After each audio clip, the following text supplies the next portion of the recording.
Is friendship necessary for well-being? What is the relationship between friendship and morality? Are there different kinds of friendship? And if so, what type is most important for moral flourishing? All of that and more in today's video.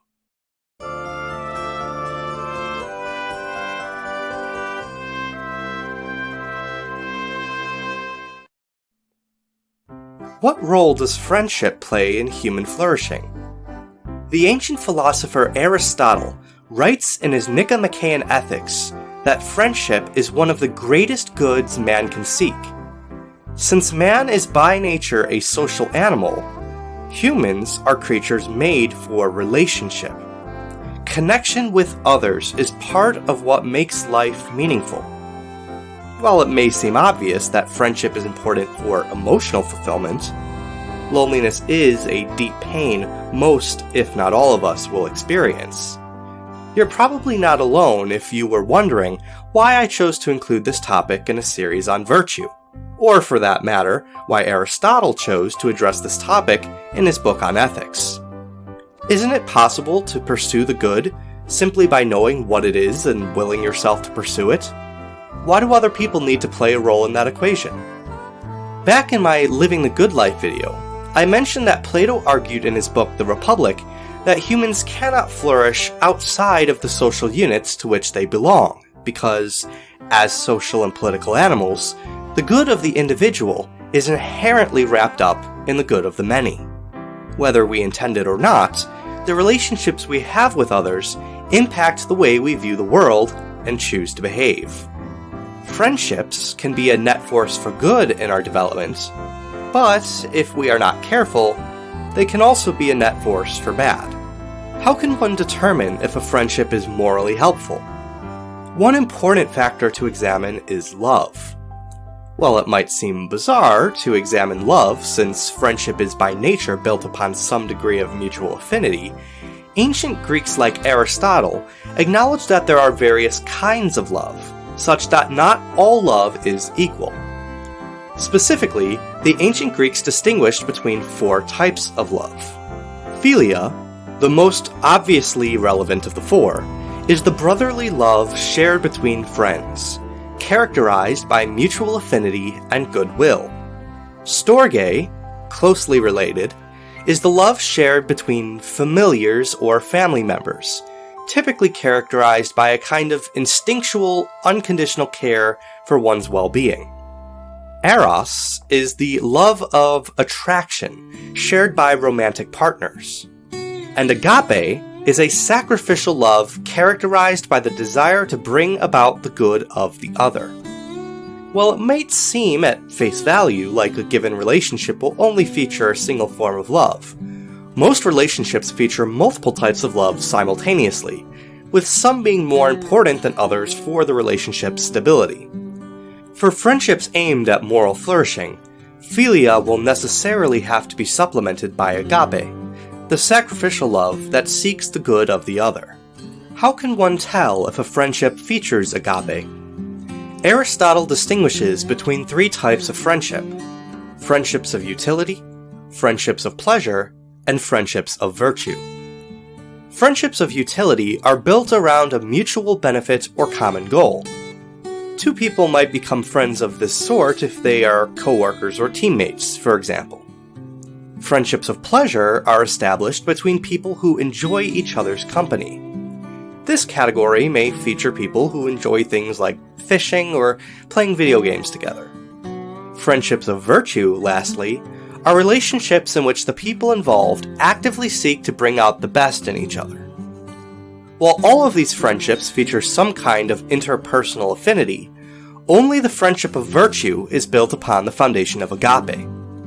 Interestingly, the presence of agape makes friendships of virtue the strongest and most stable manifestation of philia.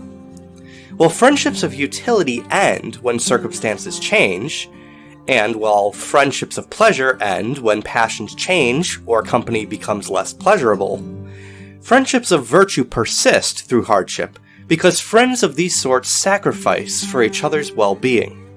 What does a friendship of virtue concretely look like? In short, friends of virtue try to direct each other towards becoming the best version of themselves. This doesn't mean being manipulative, controlling, needlessly judgmental, or anything of the sort. Rather, it entails a healthy kind of mutual accountability. It is a difficult fact of human existence that people generally prefer to be admired rather than loved. We enjoy flattery because we like when people see the best in us and think well of us, but it tends to be harder, even though it is necessary, to allow our faults to be seen by others so that we can open ourselves up to constructive criticism. There are many psychological reasons why people may fear vulnerability.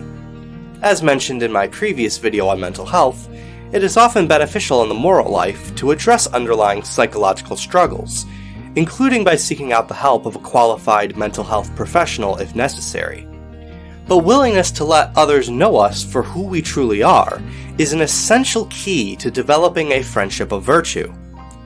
In addition, since friendships of virtue are built upon mutual self-sacrifice, friendships of this level of vulnerability and intimacy cannot be established without availability, i.e., making time for the other.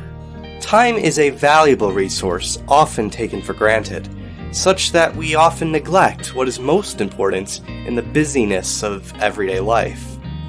It is important to remember that strong relationships of any kind cannot have a firm foundation without commitment of time. Some of you watching may be wondering if friendships of virtue put one at risk of developing a holier-than-thou attitude by only associating with those deemed moral enough.